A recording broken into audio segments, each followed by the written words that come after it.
A very short time from now, in a theater not too far away, Star Wars The Rise of Skywalker is hitting the big screen to close out the sequel trilogy and the Skywalker saga as a whole.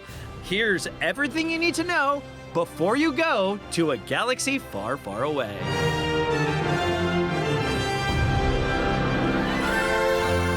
Not only is this the finale of the 9-part story, excluding spin-offs and animated features, but this may be the last time we'll be seeing the original trilogy characters and hearing the original score from John Williams. I mean, can you imagine a Star Wars without...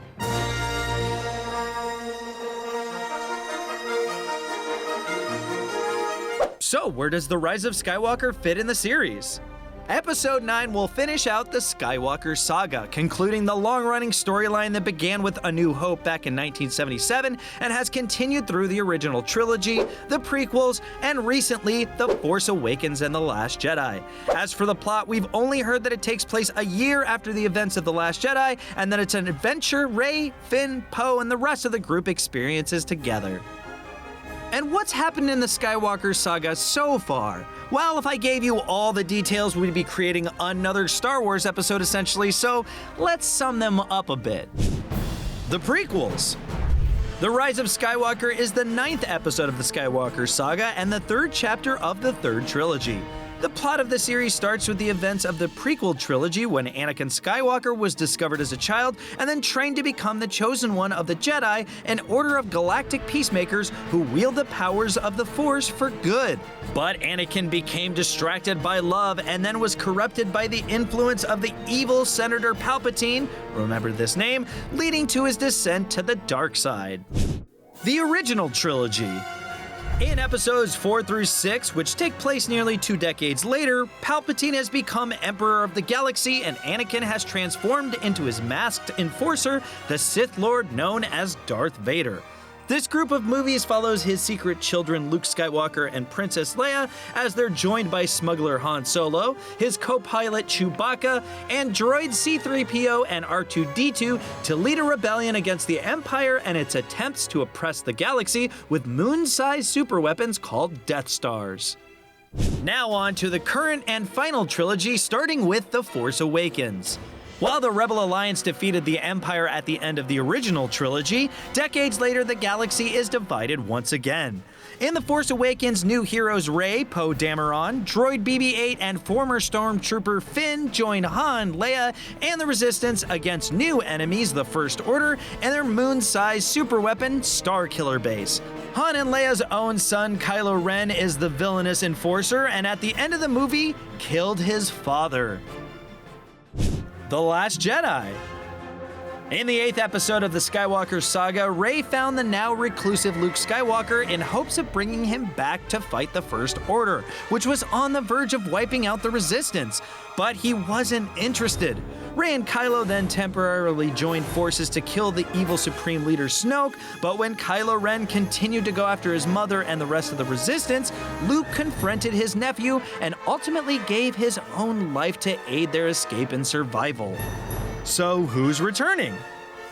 At the end of The Last Jedi, most of the main cast were still with us. That means we'll be seeing the main characters: Rey, Poe, Finn, and newly in charge villain Kylo Ren. Also back are Lupita Nyong'o as Maz Kanata, Domhnall Gleeson as General Hux, Kelly Marie Tran as Rose Tycho, Yona Suotomo as Chewbacca, Anthony Daniels as C-3PO, and Billy Lord as Lieutenant Connix. What about Luke and Leia? Luke Skywalker died in The Last Jedi, but actor Mark Hamill has been revealed as a returning cast member for The Rise of Skywalker, so Luke will appear in some form, presumably as a Force ghost. Sadly, actress Carrie Fisher passed away after filming The Last Jedi. But did you know? Thanks to some previously unused footage, she'll appear in the film. Director J.J. Abrams says of the decision, "We desperately loved Carrie Fisher. Finding a truly satisfying conclusion to the Skywalker saga without her eluded us. We were never going to recast or use a CG character. With the support and blessing from her daughter Billy Lord, we have found a way to honor Carrie's legacy and role as Leia in Episode 9. Is anyone else coming back from the original trilogy? Yes, and one of them has been long overdue to return. Fans have been wondering if Lando Calrissian would ever show up in the current Star Wars trilogy. The popular scoundrel from the original trilogy was a big part of The Empire Strikes Back and Return of the Jedi, and his absence from The Force Awakens and The Last Jedi left us all curious what became of the traitor turned hero of the Rebellion fleet. Meanwhile, we just met his younger self as portrayed by Donald Glover in Solo: A Star Wars Story.